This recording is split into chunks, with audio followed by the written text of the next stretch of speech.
अस्सलाम वालेकुम मेरा बेटे, आज हमारा फर्स्ट लेक्चर है फ्लूइड डायनामिक्स का। तो फ्लूइड डायनामिक्स मतलब क्या है उसके ऊपर पहले बात करेंगे। सबसे पहले मेरे बच्चे हम मैटर की बात करते हैं। मैटर की बच्चों वाली जो डेफिनेशन है कि anything that occupies some space and have some volume, इसको मैटर का नाम देते हैं। अब मेरे बच्चे दो तरह का मैटर है फ्लूइड डायनामिक्स। फ्लूइड कहते हैं लिक्विड और गैसेस को, डायनामिक्स कहते हैं उसकी मूवमेंट को स्टडी करना विद रीजन। जरा आप लोगों ने काइनेमेटिक्स और डायनामिक्स 9th क्लास में पढ़े थे। अब मेरे बच्चे एक ऐसा मैटर है विच कैन नॉट फ्लो, जो फ्लो नहीं कर सकता। अब ऐसा मैटर भी है विच कैन फ्लो।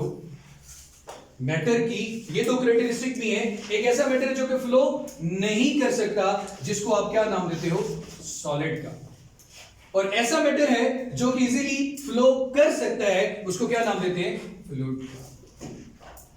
क्लियर हो गया कि what is the difference between fluid and solid. वो जो कि फ्लो कर सके उसे हम क्या नाम देंगे मेरा बेटा। अब इसकी टाइप क्या है, इसकी टाइप में दो ही चीजें आती हैं, लिक्विड है या फिर आपके पास गैस है। लिक्विड है या आपके पास मेरा बेटा क्या आ रहा है, गैस है। अब ब्रांचेस ऑफ फ्लूइड की बात करूं, दो तरह की ब्रांचेस हैं फ्लूइड को एक्सप्लेन करने के लिए। एक को कहते हैं स्टैटिक और दूसरे को कहते हैं डायनेमिक।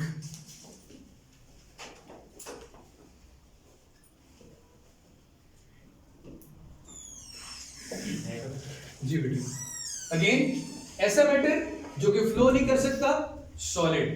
ऐसा मैटर जो कि इजीली फ्लो कर सकता है, वो आपके पास मेरे बेटे क्या आ गया, फ्लूइड। फ्लूइड के अंदर दो चीजें आ गई, एक लिक्विड और दूसरा मेरा बेटा आपके पास क्या आ गया, गैस।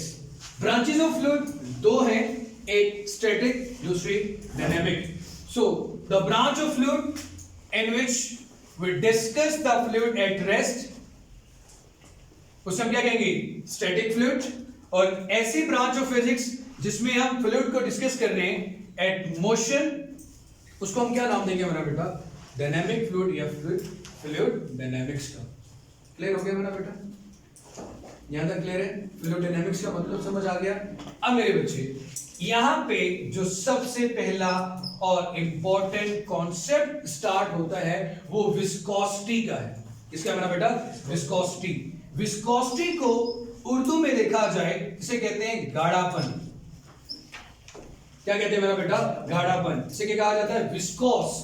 जैसे कि honey is more viscous than water. शहद पानी से ज्यादा गाढ़ा होता है, विस्कोस होता है। सबसे पहले विस्कोसिटी की डेफिनेशन लिखेंगे आप, frictional effect between the different layers of flowing fluid. हम क्योंकि फ्लूइड डायनामिक्स की बात कर रहे हैं तो हमने फ्लूइड को एट मोशन डिस्कस करना है। The frictional effect,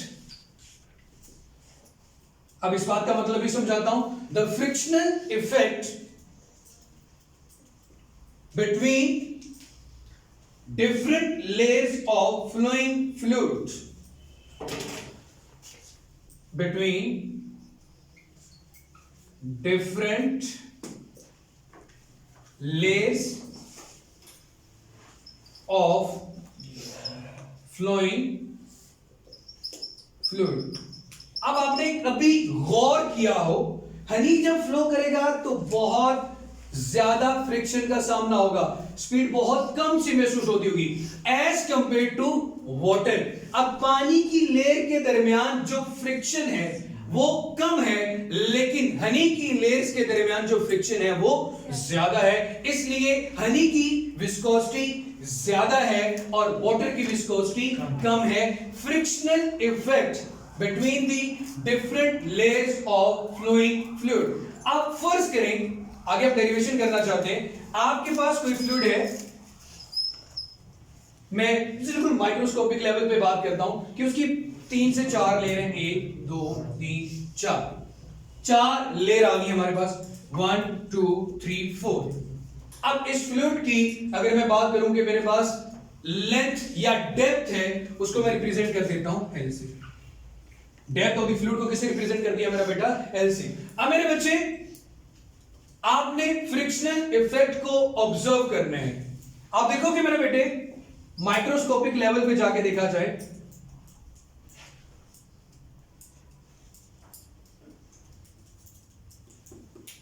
1 2 3 4। अगर आप इनकी अरेंजमेंट करो तो मैंने 1 वाले को सबसे आगे रखा, 2 वाले को उससे पीछे, 3 वाले को उससे पीछे और 4th वाले को सबसे पीछे।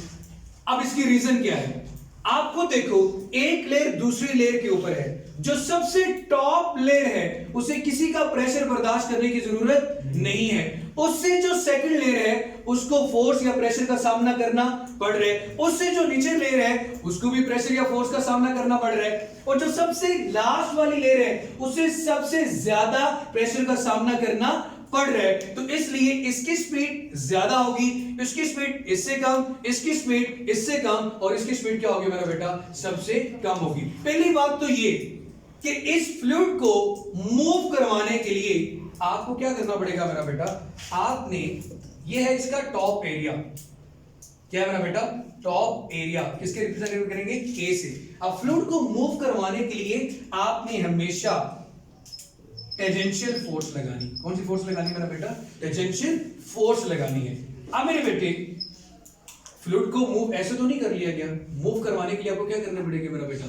फोर्स अप्लाई करनी चाहिए। आप उस पर प्रेशर अप्लाई कर रहे हैं तो फोर्स ही लगा रहे हैं। मेरे बेटे मैं डेरिवेशन करना चाह रहा हूं फिलहाल विस्कोसिटी की। Force is directly proportional to a, force is directly proportional to a आएगा। उसके बाद मेरा बेटा, force is directly proportional to speed per unit length of the layer, speed per unit length of the layer। जितनी ज्यादा force लगाओगे दोनों के दरमियान क्या आएगा मेरा बेटा? Direct relation. अब F is directly proportional to क्या आ गया मेरा बेटा? V over L। अब इन दोनों प्रोपोर्शनैलिटी को अगर आप मेरा बेटा इकट्ठा करते हैं तो क्या आएगी? F proportional to A V over L, A V over L। इस प्रोपोर्शनैलिटी के साइन को खत्म करने के लिए क्या लेके आते हैं? कांस्टेंट। यहां पे जो कांस्टेंट आएगा मेरा बेटा वो ईटा, जैसे आपको एंटी टेस्ट नहीं है ईटा, ये इसको प्रोनाउंस किया जाता है ईटा से, ETA, ईटा। ये ईटा किसके इक्वल आ गया? FL divided by AV, FL divided by AV। ये V वॉल्यूम नहीं है, ये क्या है? Speed per unit length. Force should be tangential force. Force क्या होनी चाहिए मेरा बेटा? टेंजेंशियल फोर्स होनी चाहिए। अब मेरे बच्चे, इसे कहा जाता है कोएफिशिएंट ऑफ विस्कोसिटी। क्या कहते हैं मेरा बेटा? Coefficient of viscosity. अब आपको ये कोएफिशिएंट ऑफ विस्कोसिटी इंफॉर्मेशन क्या दे रहा है? क्योंकि हम विस्कोसिटी के टॉपिक की बात करें, ये इंफॉर्मेशन ये दे रहा है कि कितनी लेंथ पे कितनी फोर्स रिक्वायर्ड है उसको मूव करवाने के लिए। अगर ज्यादा फोर्स रिक्वायर होगी, कोएफिशिएंट ऑफ विस्कोसिटी क्या आएगी? ज्यादा आएगी। और जिसका वेक्टर कोएफिशिएंट ऑफ विस्कोसिटी का ज्यादा होगा, हम उसको डिक्लेयर कर देंगे कि ये लिक्विड या ये गैस ज्यादा विस्कोस है, ज्यादा गाड़ी है। और जिसको मूव करवाने के लिए आपको कम फोर्स रिक्वायर्ड होगी, उसे आप क्या कहेंगे मेरा बेटा? इसका कोएफिशिएंट ऑफ विस्कोसिटी क्या है? कम है। एक कांस्टेंट वैल्यू हमें हमेशा यही इंफॉर्मेशन देती है कंपैरिजन करके। आप कंपैरिजन किसमें कर रहे हो? एरिया का, स्पीड का, किसके साथ? फोर्स के साथ और लेंथ के साथ। भाई इतनी फोर्स के साथ इसका कौन सा रिलेशन आ रहा है? डायरेक्ट रिलेशन आ रहा है कोएफिशिएंट ऑफ विस्कोसिटी का। कोएफिशिएंट ऑफ विस्कोसिटी एक कांस्टेंट है, एक जो आपको ये चीज बताएगा कि कौन सा फ्लूइड कितनी वैल्यू इस कांस्टेंट की रखता है। जिसकी वैल्यू जितनी ज्यादा होगी वो उतना ज्यादा विस्कोस होगा। इस कांस्टेंट का हरगिज मतलब ये नहीं है कि ये सबके लिए सेम है। इस कांस्टेंट का मतलब ये है कि डिफरेंट फ्लूइड के लिए इसकी वैल्यू क्या होगी? डिफरेंट होगी। पानी के दरमियान भी फ्रिक्शनल लेयर मौजूद है, हनी बी के दरमियान भी फ्रिक्शनल लेयर मौजूद है, गैसेस के दरमियान भी फ्रिक्शनल लेयर मौजूद है। हर चीज की डेंसिटी, हर चीज का गाढ़ापन क्या है? अलग है। उस गाढ़ेपन को हमने कांस्टेंट फैक्टर से एक्सप्लेन किया, जिसे हमने क्या कहा? Coefficient of viscosity. यहां तक क्लियर है? कोई इशू यहां तक? अच्छा, अगर मैं आपसे ये पूछूं इसकी यूनिट की बात करें तो फोर्स का यूनिट क्या होता है बेटा? न्यूटन। लेंथ का यूनिट क्या होता है? मीटर। एरिया का यूनिट क्या होता है? Metre square. और स्पीड का यूनिट आपके पास क्या होता है? मीटर पर सेकंड। मीटर पर सेकंड। तो 1 मीटर तो इस मीटर के साथ क्या हो जाएगा? कैंसिल। तो आपके पास क्या बचेगा? न्यूटन पर मीटर स्क्वायर। प्रेशर क्या होता है? F over A। उसका यूनिट भी क्या आता है? न्यूटन पर मीटर स्क्वायर। तो मैं इसको लिख सकता हूं कि ये जो न्यूटन पर मीटर स्क्वायर है ये तो आपके पास क्या आ जाएगा पास्कल। ये पास्कल नीचे डिवाइड होकर आके क्या होगा मल्टीप्लाई। तो पास्कल सेकंड बी किसका यूनिट बन सकता है मेरे बेटे आपके पास कोएफिशिएंट ऑफ विस्कोसिटी का। इसके अलावा इसको प्रोनाउंस करते हैं ईटा से, ये हमारा पहला टॉपिक है। लेकिन इसमें जो चीज इंपॉर्टेंट है वो ये है कि इसकी डायमेंशन पूछी जाती है या फिर इसके जो बेस यूनिट्स हैं वो भी बोर्ड के पेपर में पूछे जाते हैं। बेस यूनिट होते हैं किलोग्राम मीटर और सेकंड की फॉर्म में। अगर मैं आपसे ये कहूं मेरे बेटे कि फोर्स का यूनिट किलोग्राम में क्या होगा किलोग्राम एम ए होता है ना किलोग्राम मीटर पर सेकंड स्क्वायर। एरिया का क्या आएगा मीटर स्क्वायर। तो फोर्स का यूनिट अगर आप यहां से या पास्कल का यूनिट अगर यहां से बनाओ तो ये कैंसिल हो गया इसके साथ। तो यहां से आपके पास क्या आया मेरा बेटा किलोग्राम सेकंड स्क्वायर पर मीटर इनटू सेकंड, यही आ रहा है मेरा बेटा। मैंने सिर्फ पास्कल की बेस यूनिट्स यहां पे लिख दिए, ठीक है। ये डायमेंशन बोर्ड के पेपर में भी और ईटा के क्वेश्चन में भी आ जाती है कि विस्कोसिटी की डायमेंशन क्या होगी या विस्कोसिटी के बेस यूनिट्स क्या होंगे। आपने ऐसे यूनिट में ये चीजें लिख दी कि पास्कल सेकंड है, आप इसको किस फॉर्म में लिख रहे हैं in terms of base unit. Base unit किसे कहते हैं किलोग्राम मीटर सेकंड। तो मैंने फोर्स पर यूनिट एरिया क्योंकि पास्कल की को लिखा था तो प्रेशर किसका यूनिट होता है पास्कल का। न्यूटन पर मीटर, न्यूटन किसके इक्वल आ गया किलोग्राम मीटर पर सेकंड स्क्वायर के इक्वल। एरिया किसके इक्वल आ गया मीटर स्क्वायर। मीटर और मीटर स्क्वायर आपस में क्या हो गए कैंसिल। यहां पे बचा kilogram per second square divided by metre multiply by second. जब इनको आपने मेरा बेटा कैंसिल आउट किया तो आपके पास ये क्या बन रहा है -2 + 1 क्या आएगा -1। तो ये क्या बनेगा मीटर के ऊपर लें किलोग्राम पर मीटर पर सेकंड, किलोग्राम पर मीटर पर सेकंड। डायमेंशन निकालो क्या निकलेगी किलोग्राम के लिए मैस आ गया m, मीटर के लिए लेंथ l आता है लेकिन पावर क्या आ रही है -1। सेकंड के लिए t आता है तो पावर क्या आ रही है -1। तो हमने इसकी डायमेंशन भी निकाल ली। अगर बेस यूनिट्स हो तो डायमेंशन निकाल सकते हो, डायमेंशन हो तो बेस यूनिट्स निकाले जा सकते हैं। यहां तक क्लियर हो गया मेरा बेटा। अब गैसेस में जो विस्कोसिटी होती है, कभी आपने सुना होगा स्प्रे को एक कॉर्नर से आपने स्प्रे किया वो दूसरे हिस्से तक पहुंच गया। डिफ्यूजन प्रोसेस क्या होता है हाई से लो की तरफ जाना। तो जब आप गैसेस में बात करते हो विस्कोसिटी की तो वहां पे रीजन आपके पास होती है डिफ्यूजन प्रोसेस।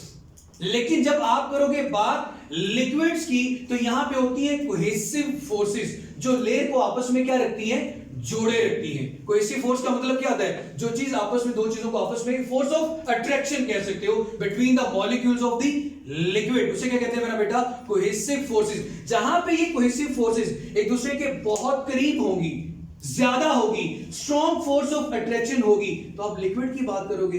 गैसेस में तो ये तो होती ही नहीं है, गैसेस के मॉलिक्यूल्स तो बहुत डिस्टेंस पे होते हैं। गैसेस में जब हम बात करते हैं ना कि यहां पे गैस ज्यादा डेंस है वो किस प्रोसेस से की जाती है डिफ्यूजन प्रोसेस से। और आपने देखा होगा स्प्रे यहां से किया, यहां पे गैसेस ज्यादा है, किसकी तरफ जाएंगी कम की तरफ। तो यहां पे डेंसिटी क्या हुई ज्यादा। अगर यहां पे डेंस ज्यादा है मतलब यहां पे इसकी विस्कोसिटी क्या है ज्यादा और दूसरे रीजन में इसकी विस्कोसिटी क्या है कम है। यहां तक क्लियर है मेरा बेटा। आगे एक छोटा सा लॉ है इसी पे ही एक्सप्लेन होता है, उसकी बात कर लेते हैं। जब आप बाइक चलाते हो गैसेस की जो मोशन है वो आपकी मोशन को अपोज करती है। एक पेन को मैंने ड्रॉप करूंगा हवा इसको अपोज करेगी। अब छत से छलांग लगाओगे हवा आपको अपोज करेगी। पानी में स्विमिंग करोगे पानी आपको अपोज करेगा। तो ये फ्लूइड की फ्रिक्शनल फोर्स आ गई जो आपकी मोशन को क्या कर रही है कम कर रही है। फ्लूइड की फ्रिक्शनल फोर्स को कहते हैं ड्रैग फोर्स। फ्लूइड की फ्रिक्शनल फोर्स को क्या कहते हैं ड्रैग फोर्स। कभी आपने देखा हो साइंसेस में जब बचपन में आप लोग साइंस पढ़ते थे तो एरोप्लेन के ऊपर एक तरह वो बैलून सा बना के वो पीछे की तरफ हवा देकर उसके ऊपर ड्रैग फोर्स लिखा होता था कि इसको पीछे की तरफ धकेल रहा है जो इसकी मोशन को क्या कर रहा है अपोज कर रहा है। जैसे कि एक पैराशूटिस्ट जब ऊपर से पैराशूट को ओपन करता है तो हवा उसको ऊपर की तरफ धकेलती है। जब हवा उसको ऊपर की तरफ धकेलती है हवा की उस फोर्स को जो उसकी नीचे आने वाली मोशन को कम कर रही है उसको ड्रैग फोर्स कहते हैं। क्या कहते हैं मेरा बेटा? ड्रैग फोर्स कहते हैं। अब मेरे बच्चे ड्रैग को स्टोक्स, विलियम स्टोक्स एक साइंटिस्ट थे जिन्होंने इसके बारे में एक लॉ दिया था। सबसे पहली बात मेरा बेटा कि every viscous material oppose the motion. ये बात श्योर है। सबसे पहले मैं अगर विस्कोसिटी की बात की थी हमने, रिटन फॉर्म में लिख देता हूं कि अगर विस्कोसिटी को मैं बात करूंगा गैसेस के अंदर, तो गैसेस में कोई आपस में जोड़ने वाली फोर्स मौजूद नहीं होती। यहां पे किस बिहाफ पे विस्कोसिटी एक्सप्लेन की जाती है? डिफ्यूजन के प्रोसेस के लिहाज से, हायर कंसंट्रेशन से लोअर कंसंट्रेशन की तरफ गैस के मॉलिक्यूल्स का जाना, इसे आप क्या प्रोसेस कहते हो मेरा बेटा? Diffusion process. दूसरा, अगर आप बात करते हो मेरा बेटा लिक्विड्स की, क्योंकि हम इस मोशन में फ्लूइड की बात करेंगे तो हमें गैसेस को भी साथ साथ स्टडी करना है और लिक्विड्स को भी करना है। तो यहां पे मेरे बेटे लिक्विड्स के अंदर कौन सी फोर्स मौजूद होती है? Cohesive forces. अब ज्यादा होती है इसलिए इसकी फ्रिक्शन भी क्या होती है? ज्यादा होती है। पानी के अंदर आप अगर मूव करना शुरू करोगे एज कंपेयर टू एयर, तो आपको ज्यादा रुकावट का सामना करना पड़ेगा। इट मींस कि एवरी विस्कस मटेरियल या फिर every viscous material oppose the motion. Every viscous material. अब सबका विस्कोसिटी का जो फैक्टर है वो क्या होगा? डिफरेंट। कुछ ज्यादा विस्कस है और कुछ क्या है मेरा बेटा? कम विस्कस है। वाटर भी लिक्विड है आपके पास, फ्लूइड में आता है, हनी भी फ्लूइड में आता है, पेंट भी फ्लूइड में आता है। तो सबकी डेंसिटी है, सबकी विस्कोसिटी क्या है? डिफरेंट है। तो विस्कोसिटी के फैक्टर को कांस्टेंट तो नहीं कह सकते। हाँ, हर मटेरियल के लिए उसकी वैल्यू क्या होगी? डिफरेंट होगी। Every viscous material oppose the motion.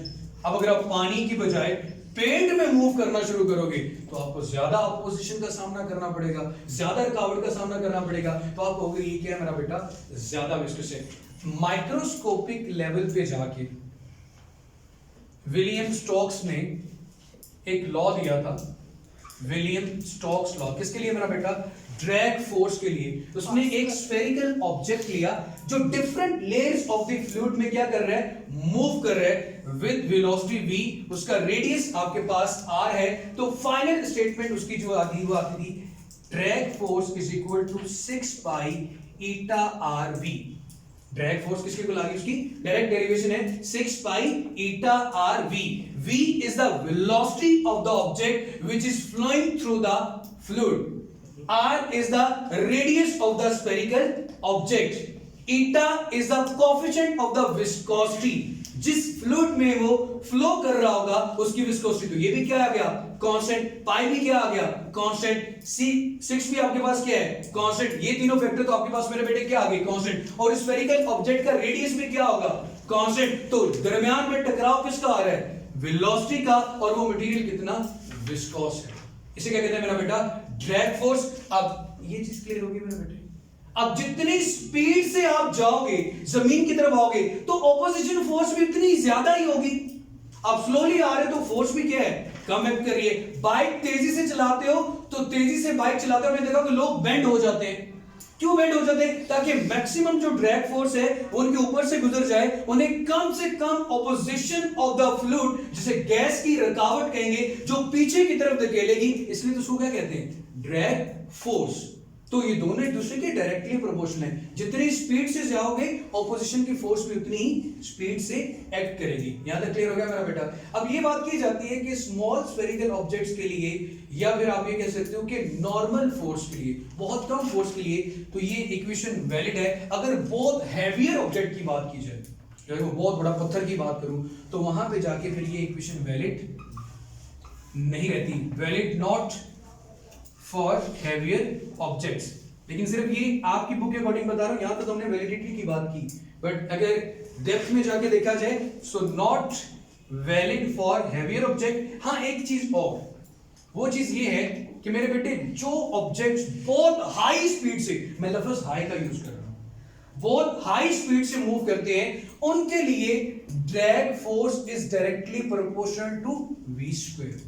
Drag force is directly proportional to v square. मैं दोबारा से थोड़ा सा समराइज कर दूं, फ्लूइड डायनामिक्स हमारे चैप्टर का नाम था। हमने कहा मेटल दो तरह का है, एक जो कि फ्लो कर सकता है, दूसरा जो कि फ्लो नहीं कर सकता। जो फ्लो नहीं करता उसकी फिजिक्स हम पिछले चैप्टर में भी 5 में पढ़ते आ रहे हैं, उन्हें सॉलिड कहते हैं। जो फ्लो कर सकते हैं उसको फ्लूइड कहते हैं। फ्लो में दो चीजें आती हैं, लिक्विड भी आ जाता है, गैसेस भी आ जाते हैं।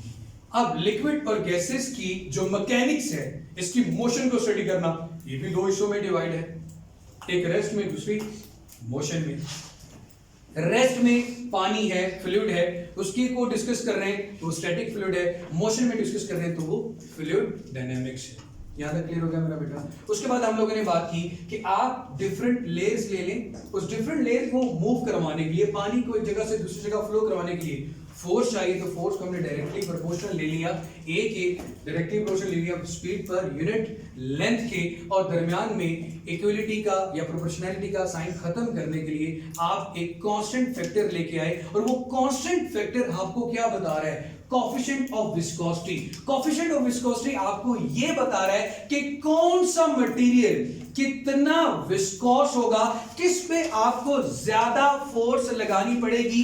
हनी बी के या हनी के जो लेयर्स हैं उनको एक दूसरे के ऊपर मूव करवाने के लिए ज्यादा फोर्स चाहिए as compare to the water. तो ये आपको कौन बताएगा? ईटा, जिसे क्या कहते हैं? Coefficient of viscosity. उसके बाद मेरा बेटा हमने उसके यूनिट्स की बात की, बेस यूनिट्स की बात की, डायमेंशन की बात की, फिर हम आगे ड्रैग के ऊपर। ड्रैग है जो फोर्स फ्लूइड, गैसेस या वाटर जब आप एयर में मूव करते हो, हवा जो आपकी मोशन को कम करने की कोशिश करे, जिसे आप एयर फ्रिक्शन कहते हैं, या फ्लूइड जो आपकी फोर्स को या आपकी मोशन को कम करने की कोशिश करे, उस फोर्स को नाम दिया जाता है ड्रैग फोर्स का। यह बात आप सबको पता होना चाहिए, फ्रिक्शन फोर्स ही होती है। Friction is also a force that oppose the motion of the object, लेकिन वो आपकी मोशन की हमेशा क्या होती है? एंगेज्ड होती है। आप जितनी स्पीड से जाओगे, आपको धकेलने वाली जो फोर्स अपोजिट डायरेक्शन में वो भी उतनी ही ज्यादा होगी। तो विलियम स्टोक्स ने फॉर स्मॉल स्फेरिकल ऑब्जेक्ट जो किसी फ्लूइड में मूव कर रहा है with velocity v having radius r, उसके लिए एक लॉ दिया, और हमने कहा ये बहुत हैवियर ऑब्जेक्ट के लिए जाके फिर ये वैलिड नहीं रहता, मतलब इसकी इक्वेशन बैलेंस नहीं रहती, इसकी इक्वेशन बैलेंस नहीं रहती। यहां पे वैल्यूज में क्या आ जाता है? चेंज आ जाता है। तो हम कहते हैं कि हैवी ऑब्जेक्ट के लिए वैलिड नहीं है, बट लाइट ऑब्जेक्ट के लिए ये वैलिड है। और दूसरा ये कि यहां पे जो सिर्फ वी आर है, अगर यही स्मॉल ऑब्जेक्ट्स बहुत हाई स्पीड के साथ मूव करेंगे तो वी की बजाय हम इक्वेशन को बैलेंस करने के लिए फिर हमें क्या करना पड़ेगा? वी का स्क्वायर लेना पड़ेगा। वी का क्या लेना पड़ेगा मेरा बेटा? स्क्वायर लेना पड़ेगा। कल इंशाल्लाह अगेन बात करेंगे फ्लो ऑफ द फ्लूइड की दो तरह के। ख्याल रखिएगा, खुश रहें, आबाद रहें, चैनल सब्सक्राइब कर लें।